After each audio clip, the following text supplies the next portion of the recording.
Жетвата на ориз во Кочанско се уште не е завршена, а состојбата во полињата алармантна, предупредуваат земјоделците.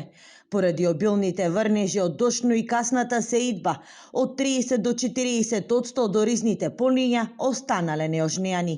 Оризопроизводителот Борче Ангелов од село Спанчево обработува 6 хектари ориз, од кој 1 хектар се уште не може да го ожнее.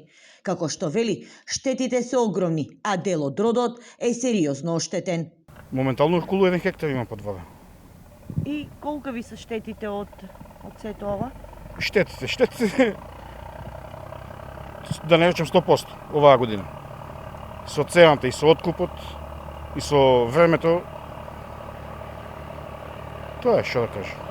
Производителите велат дека влагата значително ќе го намали квалитетот на белото злато.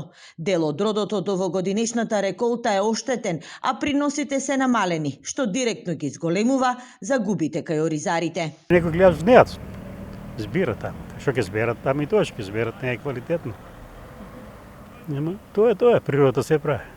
Дополнителен проблем представува и ниската откупна цена. Во моментот килограм оризова арпа се откупува од 18 до 22 денари, која според земјоделците не ги покрива ниту основните трошоци за производство.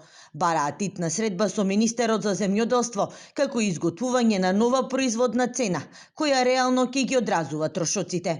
Новата производна цена на 500 кг испаѓа 29 до 30 дена производна цена.